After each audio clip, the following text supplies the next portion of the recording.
할렐루야. 네, 먼저 이 시간에도 하나님을 예배한 우리 성도들에게 오늘 성령님께서 우리에게 주신 은혜가 여러분의 삶에 풍성할 수 있기를 주의 이름으로 축원드립니다. 우리 주위 분들 보면서 한번 인사하고 하나님의 말씀 나누겠습니다. 주위 보면 낯선 분도 계시고 또 오랜만에 본 분도 계실 텐데요. 활짝 웃으시면서 주님의 이름으로 사랑하고 축복합니다. 은혜 받는 시간 되십시오라고 우리 격려하고 축복하겠습니다. 주님의 이름으로 사랑하고 축복합니다. 오늘도 은혜 받는 시간 되십시오. 네, 주님의 이름으로 사랑하고 축복합니다. 은혜 받는 시간 되십시오.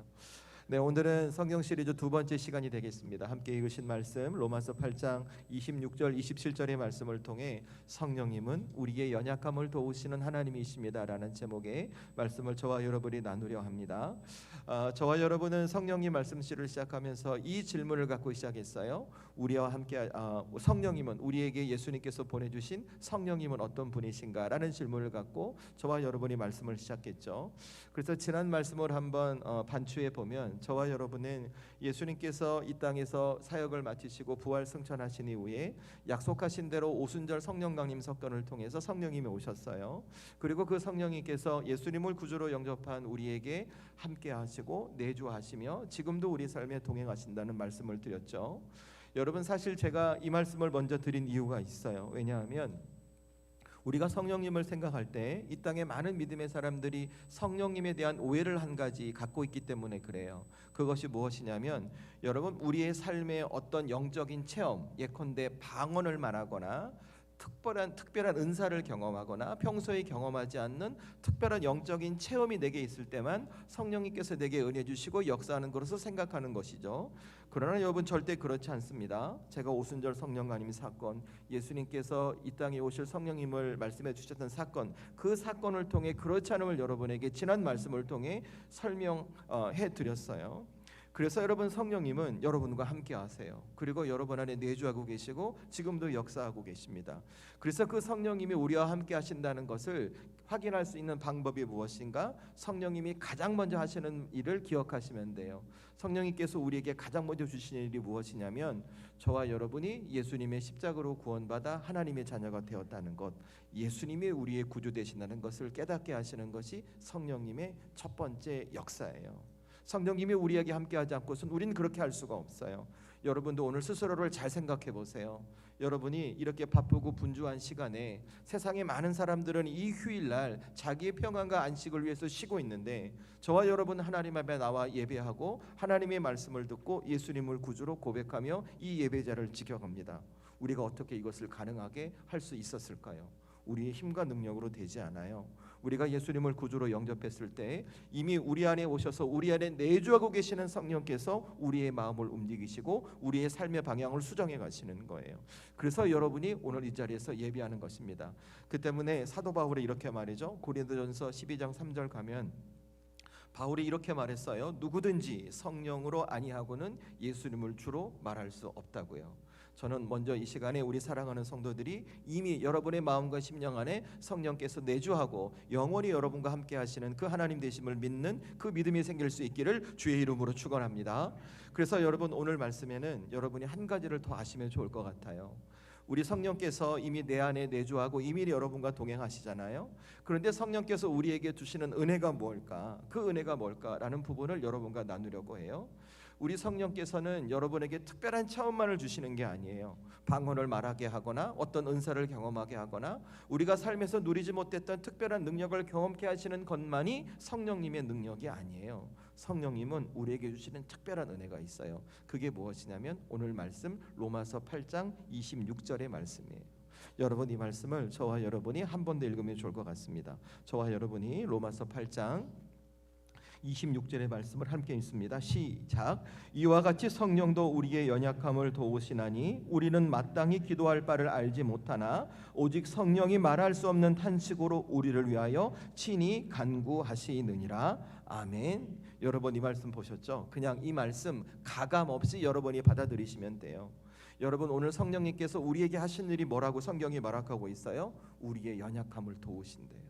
우리의 연약함을 돕기 위해서 성령님이 우리를 위해 기도하신다고 성경이 말하고 있어요. 저는 이 땅을 살아가는 믿음의 백성, 특별히 저와 함께 믿음 생활한 우리 담비교회 성도들이 이 성령님이 우리에게 하시는 일을 절대 놓치지 않기를 원합니다. 왜냐하면 우리의 믿음과 신앙 안에 우리와 함께 하시는 성령님의 또 다른 오해가 있기 때문에 그래요. 그 오해가 무엇이냐면 우린 제가 아까 말씀드렸죠. 성령님은 내가 방언을 말하고 어떤 특별한 영적인 체험이 있어야만 그 성령님이 나와 함께 하시는 것이라고 생각하고 있다고. 그거 오해라고 제가 지난 말씀에 말씀을 드렸어요. 그런데 우리가 성령님의 또 다른 오해가 있어요. 그게 무엇인가? 그것은 내가 믿음 지키고 신앙을 지키며 살아가는 삶에서 내가 하나님 앞에 잘할 때만 성령이 역사한다고 생각해요. 내가 지금 당장 하나님 앞에 어떤 신앙의 좋은 모습을 보이지 못하거나 믿음이 약한 모습을 보이면, 예컨대 예배 빠지고 기도 안 하고 세상 가운데 살고, 그래서 하나님 앞에 멀리 떨어져 있으면 성령께서 나를 거부하시고 나를 돕지 않는다고 생각하죠. 그러니까 우리의 신앙이 기본적으로 깔려있는 기초가 무엇이냐면 하나님 앞에 무조건 뜨거워진다고 생각하는 거예요. 하나님 앞에 더 열심을 내려고 하고 하나님 앞에 지금보다 더 노력하는 모습을 보이려고 하죠. 물론 그게 나쁘지 않아요. 그런데 여러분, 그것 때문에 성령께서 우리에게 은혜를 주시고 우리에게 역사하시는 것이 아니라는 거예요.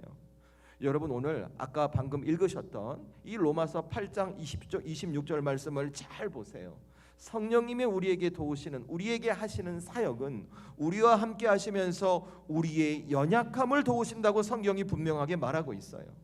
그러니까 성경은 우리가 뜨거워야 하나님 은혜를 주신다 말씀하지 않아요.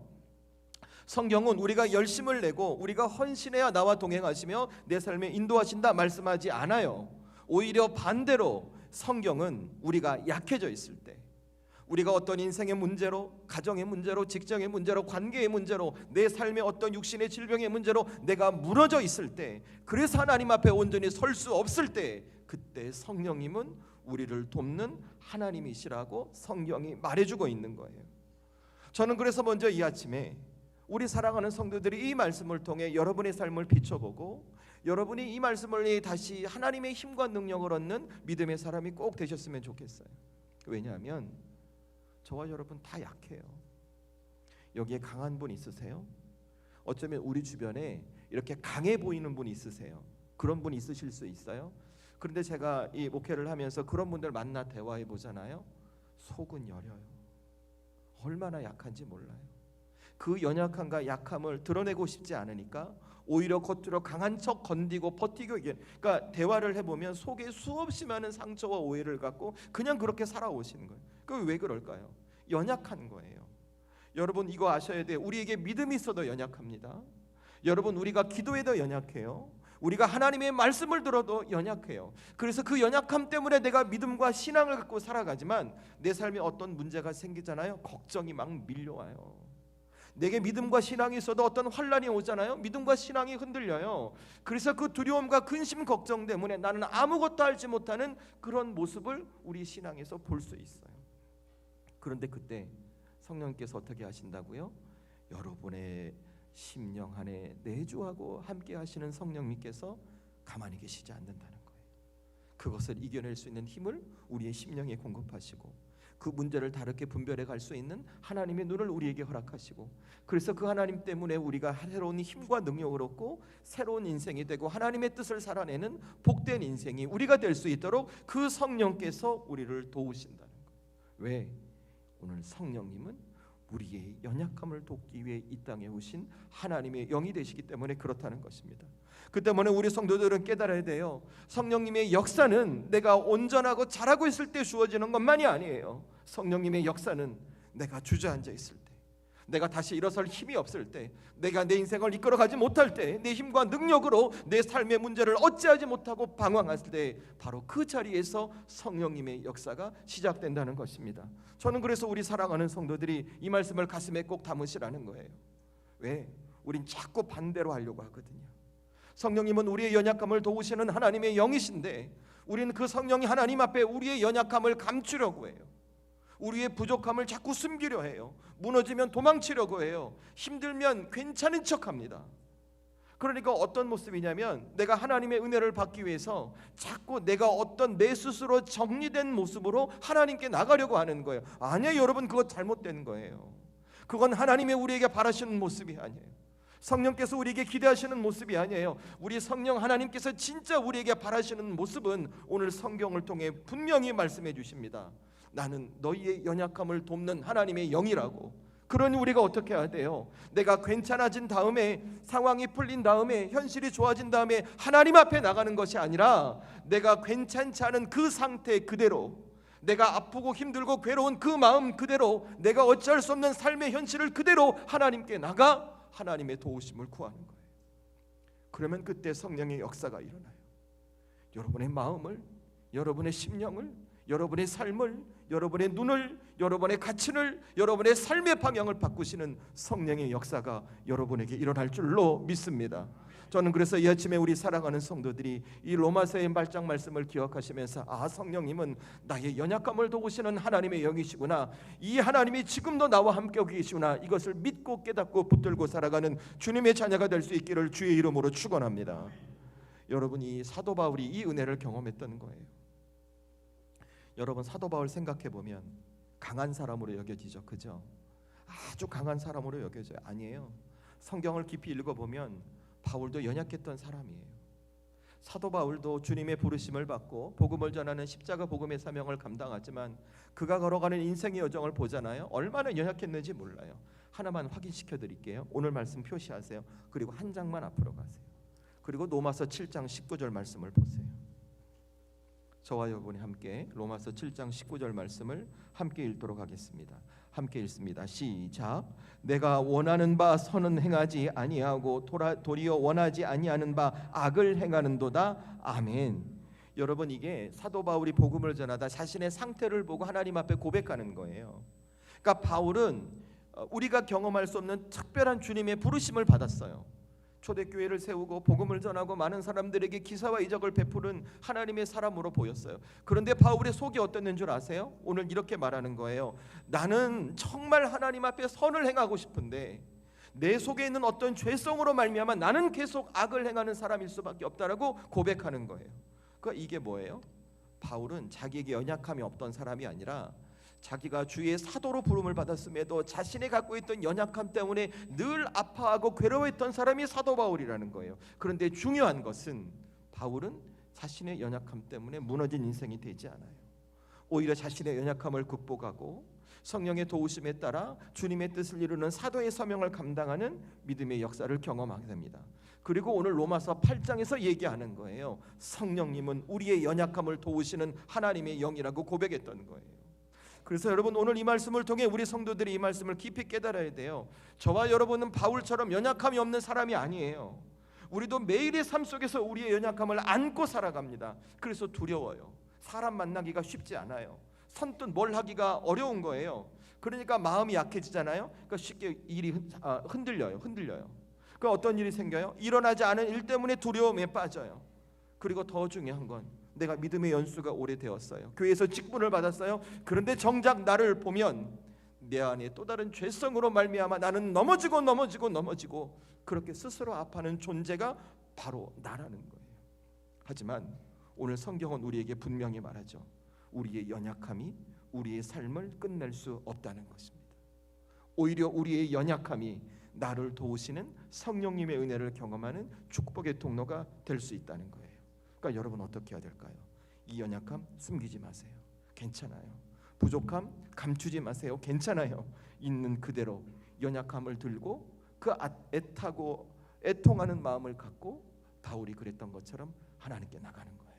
그러면 우리 성령 하나님 이미 여러분이 내주하고 계시기에 여러분의 아픔과 고통을, 애통을 이해하시고 여러분을 도와주심에 바울이 경험했던 그 성령님의 역사가 여러분의 삶에도 동일하게 이루어질 것입니다. 이 성령님의 역사가 우리 성도들에게 있기를 다시 한번 주의 이름으로 축원합니다. 그 제가 오늘 세 가지 말씀드릴 거예요. 이 성령님의 역사를 경험하기 위해 나는 어떤 신앙과 믿음을 갖고 매일매일을 살아가야 할까? 첫 번째 기억할 것은 이거예요. 우리가 무너지는 순간에도 성령님은 우리를 위해 기도하고 계심을 잊지 않는 거예요. 여러분, 그래서 여러분은 무너지지 않아요. 내가 나를 보면 무너질 것 같아요. 내가 나를 보면 여기서 끝날 것 같아요. 그런데 여러분이 끝날 것 같고 무너질 것 같아도 여러분을 위해 기도하고 계시는 성령님 때문에 절대 여러분은 무너지지 않아요. 믿음은 이것을 믿는 것이 믿음이에요. 이 믿음이 우리 성도들에게 있기를 주의 이름으로 축원합니다. 여러분, 오늘 26절 말씀 다시 보세요. 말씀 잘 보시면 이 성령님께서 우리와 함께 하시며 우리에게 주시는 특별한 사역에 대해서 설명해요. 그런데 그 사역의 내용이 뭐예요? 우리를 무조건 돕는다고 성경이 말하고 있지 않아요. 우리 안에 성령께서 내주하시며 우리의 연약함을 도우시는데 그 사역은 어떤 것인가? 우리가 무너져 있을 때, 우리가 기도조차 할 수 없는 삶의 어려움에 처해 있을 때 그 순간 성령님은 우리를 위해 친히 기도하신다고 성경이 말하고 있어요. 여러분, 사실 저는 이 말씀을 묵상하면서 제게도 참 힘과 위로가 되었어요. 왜냐하면 저도 그런 생각을 했던 것 같아요. 여러분들 지금까지 신앙을 지켜오시면서 여러분이 했던 생각을 한번 돌이켜 생각해 보세요. 내가 믿음 지키고 신앙할 때 나는 무너져도 괜찮다라고 생각하세요? 아니면 나는 절대 무너지면 안 돼, 이 고난이 있어 나는 버텨야 돼, 나는 무너질 수 없어, 아니야 이렇게 흔들릴 수 없어, 버티고 이겨내고 그래서 하나님께서 내게 은혜를 경험할 수 있어, 이 자리에 지켜야 돼, 이런 생각 많이 하세요? 아니면 무너질 수도 있다라고 생각하세요? 보통은 우리 전자예요. 그런데 생각해 보세요. 우리 삶이 항상 좋아요? 내가 버틴다고 버텨져요? 내가 이겨낸다고 이겨내져요? 여러분이 살아온 인생을 생각해 보세요. 내가 예수 믿고 하나님의 자녀로 살아도 내가 버티고 수고하고 이기려고 해도 인생이 내 마음대로 되지 않는 게 우리의 삶인 거예요. 그러니까 어때요? 마음이 흔들려요. 신앙이 흔들려요. 믿음이 흔들려요. 하나님이 계신가? 하나님이 안 계신가? 갈등해요. 기도해야 되는데 기도하지 못하는 거예요. 그렇게 애쓰다가 내 마음속에 어떤 마음이 생기는가? 내가 이렇게 기도하지 못하고 믿음과 신앙이 흔들리는데 하나님 내게 은혜를 주시지 않는 것은 아닐까라는 또 다른 내적 두려움에 쌓여버리는 것이 우리의 마음이었어요. 자, 우리 솔직히 그런 적 있으세요? 없으세요? 있으신 분들 눈만 깜빡이세요. 고개 흔들지 마시고. 우리 있죠? 다 있어요. 그런데 오늘 성경 우리의 생각과 완전히 다른 이야기를 합니다. 26절 보셨잖아요. 우리가 무너지는 순간에도 우리와 함께 하시는 성령님은 우리를 위해 기도하신다고 성경이 증언해주고 있습니다. 그래서 여러분, 은혜라는 거예요. 생각해 보세요. 내가 기도하지 못하는 순간에도 성령님이 나를 위해서 기도하신다는데, 저는 이 말씀이 어떻게 들려오면 이렇게 들려오는 거예요. 제가 일부 때도 이런 비유 들었어요. 5살, 4살 어린아이가 있어요. 우리 교회 앞에 횡단보도 있잖아요, 그죠? 저기서 큰 차가 오고 여기서 오토바이가 오고 있어요. 자, 이 아이가 안전하게 횡단보도를 건널 수 있는 방법 2가지가 있어요. 첫 번째, 자기가 아빠의 손을 붙잡고 건너는 거예요. 두 번째, 아빠가 아이의 손을 붙잡고 건너는 거예요. 어떤 것이 안전할까요? 아이가 아빠의 손을 붙잡는 거예요? 아빠가 아이의 손을 붙잡는 거예요? 아빠가 아이의 손을 붙잡는 거죠. 우리의 믿음과 신앙이 그래요. 우리가 하나님을 붙들고 살아갈 때 삶에 환란이 와요. 내가 하나님을 놓칠 것 같은 큰 두려움이 밀려오는 거예요. 그런데 그 순간 성령께서 우리를 위해 기도하신대요. 무슨 말을 하는가? 내가 하나님을 붙잡을 수 없는 처지가 된다 할지라도 하나님은 여전히 나를 붙들고 계시고 내 인생이 무너지지 않도록 나를 인도하고 계심을 이 성령께서 이 우리를 위해 기도하시는 사역을 통해 알게 하신다는 거예요. 그래서 저는 우리 사랑하는 성도들이 여러분의 삶을 살아가시다가 가끔 내 삶에 환란이 올 때 있어요. 가정의 문제, 내 인생의 문제, 혹은 육신의 질병, 관계의 문제, 직장의 문제, 그런 환란이 올 때 여러분이 가장 먼저 떠올리셔야 할 말씀은 무엇인가? 내가 이렇게 무너져가는 순간에도 성령님은 나를 위해 기도하고 계신다는 이 주님의 말씀을 가슴에 담으시라는 거예요. 저는 이 성령님께서 여러분을 위해 기도하시는 이 말씀이 여러분의 마음과 심령 가운데 새겨질 수 있기를 주의 이름으로 축원합니다. 왜 그런 줄 아세요? 이 말씀이 새겨지지 않으면 나는 내가 예수 믿고 살아가면서 나를 통해 내 믿음과 신앙을 결정하려고 할 거예요.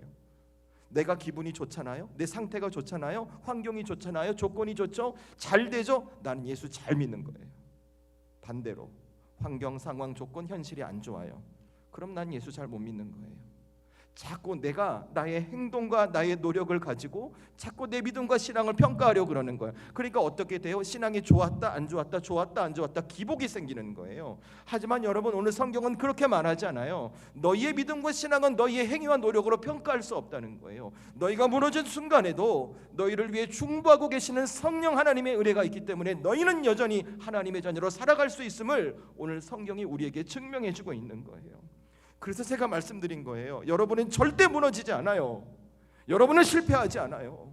여러분을 붙들고 계시는 성령 때문에 다시 회복되고 치유되고 일어서 이 땅 가운데 하나님의 은혜를 누리는 믿음의 백성이 될 줄로 믿습니다.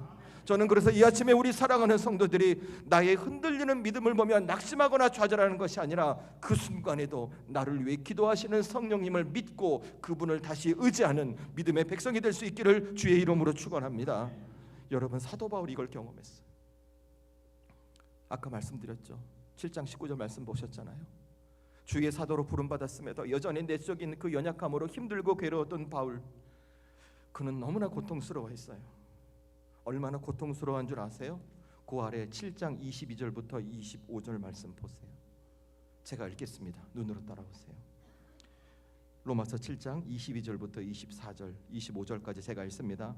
내 속사람으로는 하나님의 법을 즐거워하되 내 지체 속에서 다른 법이 내 마음의 법과 싸워 내 지체 속에 있는 죄의 법으로 나를 사로잡는 것을 보는도다. 오호라, 나는 곤고한 사람이로다. 이 사망의 몸에서 누가 나를 건져내랴.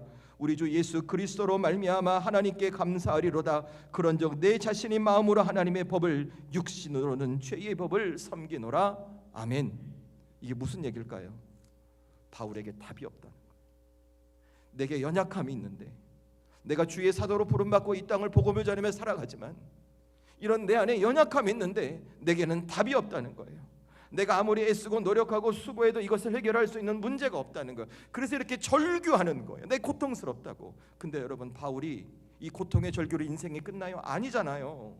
오늘 8장의 말씀 보셨잖아요. 성령의 도우심을 경험한대요. 바울이 무너져 있는 순간에 성령께서 나를 기도하신다고 바울이 고백하잖아요. 이게 뭘까요?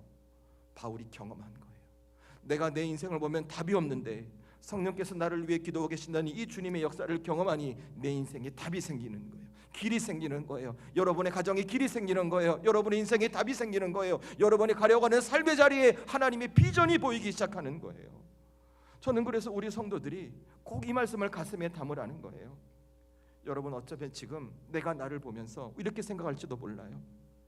내가 예수를 오대 믿었어도 변하지 않는 나를 보면 내가 낙심할 수도 있어요. 여전히 똑같은 쓴뿌리에 넘어지고 똑같은 돌뿌리에 넘어지고, 그래서 나를 아파하고 누군가에게 상처 주는 나를 보면서 스스로 나를 포기할 수밖에 없어요. 그러니까 삶이 어때요? 믿음 말하지만 믿음과는 반대의 삶이 되는 거예요. 그런데 그 순간 우리가 뭘 깨달아요? 오늘 이 말씀, 성령께서 나를 위해 충고하고 계시다. 그 연약함을 극복하며 하나님의 백성으로 내게 은혜 주시기 위해 우리 성령께서 기도하고 계시다. 그러니 저와 여러분은 어떻게 살아가는가? 내 삶에 낙심이 될 때 그 낙심을 보는 사람이 아니라 그 낙심 중에도 나를 위해 기도하시는 성령 하나님을 바라보는 사람, 그래서 내 인생을 하나님이 어떻게 이끌어 가실까 기대하는 믿음의 사람, 그렇게 살아감으로 여러분의 삶에 성령님의 역사가 경험되기를 주의 이름으로 축원합니다. 그래서 두 번째로 이거 기억하시는 거예요. 이거는 기억하는 게 아니라 여러분이 행하셔야 되는 거예요. 자, 성령께서 내가 무너질 때 기도하는 사람, 기도해 주신다고 말씀드렸잖아요. 그럼 나는 이걸 알았으니까 어떻게 살아가는가? 두 번째가 이거예요. 내가 기도가 되지 않을 때 성령님과 함께하기를 기도하시는 거예요. 여러분, 오늘 말씀 다시 잘 보세요. 성령님께서 우리를 위해서 무너질 때 기도하신대요. 그런데 26절 말씀을 보니까 어떻게 기도하세요? 성령이 말할 수 없는 탄식으로 우리를 위해서 기도하신다고 성경이 말해주고 있어요. 말할 수 없는 탄식이 뭘까? 여러분의 삶을 살아오시면서 여러분의 마음이 무너져 있을 때를 한번 돌이켜 과거를 생각해 보세요. 우리의 가정에 큰 문제가 생겼어요. 아내와 남편에게 큰 절망의 아픔이 생겼어요. 내 힘과 능력으로 감당할 수 없는 큰 위기가 왔어요. 여러분, 그때 하나님 앞에 나와서 기도하면 기도돼요? 안 돼요? 안 돼요. 내가 기도하고 싶은데 기도가 안 돼요. 내가 무슨 말을 해야 할지도 모르겠고, 내가 이 상황을 어떻게 대처할지도 모르겠고, 그저 와서 그냥 눈만 펑펑 눈물만 무슨 말을 해야 될지도, 그냥 가슴만 답답한 채 여기서 그냥 목 놓아 울고 있는 거예요. 그렇게 무너져 있을 때 우리 성령께서 어떻게 하신다고요? 말할 수 없는 탄식으로 우리를 위해서 기도하신다는 거예요. 우리의 무너진 마음을 아시고, 우리 무너진 삶의 형편을 아시고, 그 무너진 마음과 무너진 삶의 형편을 우리를 대신해 하나님 앞에 구해 주시는 중보 기도를 우리 성령께서 하신다는 거예요. 그러니까 여러분, 성령님의 기도를 오해하시면 안 돼요. 성령님의 기도는 우리가 기도하지 못할 때 내가 기도할 수 있도록 나를 돕는다는 게 아니에요. 성령님의 기도는 내가 무너져서 기도하지 못할 때 내가 하나님 앞에 드려야 할 기도를 나를 대신해 하나님께 올려드리신다는 거예요. 그러니까 여러분, 우리가 하나님 앞에 기도의 자리를 지켜가고 성령님과 함께 기도하기를 여러분이 소원하잖아요. 내가 기도할 수 없어도 여러분의 삶에 하나님의 응답이 임할 줄로 믿습니다. 왜요? 나는 기도하지 못해도 내 안에서 나를 대신해 기도하시는 성령님께서 하나님의 응답을 불러오기 때문에 그래요. 그것이 말할 수 없는 탄식으로 기도하시는 성령님의 은혜인 거예요. 그래서 저와 여러분, 삶의 고난이 있을 때 있잖아요. 내 힘으로 감당할 수 없는 큰 아픔이 올 때 절대 기도의 자리를 떠나시면 안 돼요. 왜? 그 기도의 자리에서 나는 기도하지 못해도 내 안에 내주하고 계시는 성령님께서 나를 위해 말할 수 없는 탄식으로 기도하기 때문에 그렇다는 거예요. 그래서 여러분이 이 말씀을 통해 영적인 지혜를 얻는 거예요. 아, 내 삶에 이런 고난이 왔어요. 내 삶에 이런 역경이 왔어요. 내가 감당할 수 없는 슬픔이 왔어요. 내가 해결할 수 없지만 그 순간 우리가 어떻게 하냐고, 하나님이 이 순간 나를 대신해 기도하시는, 그 말할 수 없는 탄식으로 기도하시는 성령님의 기도를 들으시고 계심을 기억하고 깨닫고 믿고 여러분이 끝까지 기도의 자리를 지키는 거예요. 제가 언젠가 이런 말 했죠. 기도 못해도 괜찮으니 나와서 앉아 계시라고. 새벽에 나와서 십자가만 바라보고 눈만 껌뻑해도 괜찮다고, 그냥 이 자리에 왔다가 말 한마디 해도 괜찮다고. 제가 왜 그런 말을 할까요? 하나님 다 보세요. 성령님 말할 수 없는 탄식으로 우리를 위해서 기도하세요. 그러니까 그의 삶이 어떻게 돼요? 그 고난을 넘어서고 새로운 인생이 되는 주님의 역사가 그의 삶에 주어지는 거예요. 전 우리 사랑하는 성도들에게 이 성령님의 역사가 임하기를 주의 이름으로 축원합니다. 그러면 그의 인생이 어떻게 되는가? 어느 순간 입술이 열려요. 나를 기도하게 하시는 성령님의 은혜를 경험하고, 나를 말하게 하시는 하나님의 지혜를 경험하고, 나를 보게 하시는 주님의 은혜를 경험케 하는 거예요. 그러니까 그의 삶이 바뀌는 거예요. 여러분, 사도 바울도 그랬어요. 여러분 나중에 고린도후서 쭉 읽어보세요. 고린도후서 1장 8절 가잖아요. 바울이 이런 고백을 해요. 내가 예수님 믿고 복음의 사도로 살아가지만 힘에 겹도록 심한 고난을 당하여 살 소망까지 끊어지고 마음에 사형 선고를 받은 것 같았더라 라고 자기의 삶을 고백해요. 이게 뭘까요? 바울의 인생이 무너진 거예요. 그렇게 담대하고 그렇게 강했던 바울이 그 주의 사명을 감당하며 수없는 고난이 몰아치자 그의 인생이 무너진 거예요. 위기에 놓인 거예요. 그런데 바울의 삶이 무너졌어요? 아니죠. 회복되죠. 왜 그랬을까? 그가 기도의 자리를 포기하지 않았거든. 예컨대 사도행전 16장 생각해 보세요. 바울이 빌립보에서 신라와 함께 복음을 전하다 감옥에 갇혀요. 성경에 한 줄로 감옥에 갇혔다 이러니까 그거죠. 역사로 들어가 보잖아요. 바울은 이제 죽은 목숨인 거예요. 두들겨 맞고 쇠사슬에 모여서 지하 감옥에 갇혀서 오늘 들어가서 내일 죽어도 할 말이 없는 삶의 위기가 온 거예요. 자, 여러분이라면 기도가 돼요? 내가 주의 일을 하다가 복음 전하다가 감옥에 갇혔어요. 매를 맞았어요. 죽을 것 같아요. 상황이 막혀 있어요. 이젠 끝이라는 순간이 내게 왔어요. 기도가 돼요? 안 돼요. 찬송이 나와요? 안 나와요. 그런데 바울은 찬송해요. 바울은 기도해요. 결국 어떻게 되는지 아시죠? 옥토가 흔들려요. 옥문이 열려요. 그를 묶었던 쇠사슬이 풀어지고 다시 자유의 몸이 됩니다. 이게 어떻게 가능했을까요? 바울이 말할 수 없는 탄식으로 기도하시는 성령님을 기억하고 기도할 수 없는 무너진 자리에서 기도를 포기하지 않은 선택을 했던 거예요. 저는 우리 사랑하는 성도들이 여러분의 믿음과 신앙의 삶 가운데 이 믿음의 결단과 선택이 있으셔야 한다고 말씀드려요. 우리도 기도하지 못할 때 있어요. 어쩌면 지금 이 순간 하나님을 예배하는 여러분의 마음과 심령 가운데 내가 기도하지 못하는 아픔이 있을지도 몰라요. 괴로움이 있을지도, 고통이 있을지도 몰라요. 그런데 난 기도의 자리에 나오는 거예요. 그 문제를 갖고, 그 아픔을 갖고 이 자리에 나와 성령님께서 나를 위해 기도하고 계시는 그 기도에 동참하는 거예요. 그럴 때 여러분을 묶고 있는 감옥이 풀려날 줄로 믿습니다. 여러분을 붙들고 있는 쇠사슬과 같은 걱정과 근심이 여러분을 자유하게 할 줄로 믿습니다. 다시 한번 그 성령의 역사로 여러분의 삶이 온전히 회복되는 주님의 역사가 일어날 줄로 믿습니다. 그런 여러분 기억하세요. 성령님은 말할 수 없는 탄식으로 우리를 위해 기도하십니다. 그러니 기도하지 못할 때 그 성령님을 의지해서 꼭 기도의 일을 지켜가는 믿음의 행동이 여러분의 삶에 자리 잡을 수 있기를 주의 이름으로 축원합니다. 그래서 마지막 세 번째, 그래서 그렇게 기도하시면서 구하실 것이 이거예요.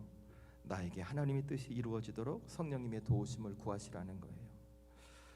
오늘 이제 27절 말씀을 보시면 성령님께서 우리를 위해서 도우시는 특별한 사역, 기도의 사역에 대해서 말씀하시는데 그 기도의 사역에서 오늘 주님은 특별한 말씀을 해주세요. 여러분 27절 말씀을 저와 여러분이 한 번 더 읽으면 좋을 것 같아요. 함께 읽습니다. 시작. 마음을 살피시는 이가 성령의 생각을 아시나니 이는 성령이 하나님의 뜻대로 성도를 위하여 간구하심이니라. 아멘.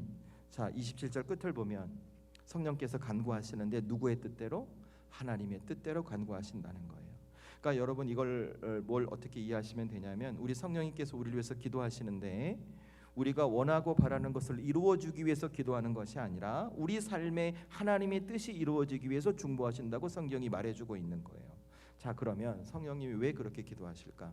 나는 A를 바라고 있는데 이 성령님은 A를 주시지 않고 B로 하고는 하나님의 뜻이 이루어지도록 왜 그렇게 기도하실까? 이유는 간단해요.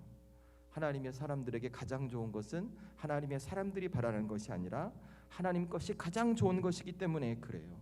왜? 하나님께서 사람을 지으셨거든요. 그래서 저와 여러분을 아는 것보다 하나님이 저와 여러분을 더 잘 아세요.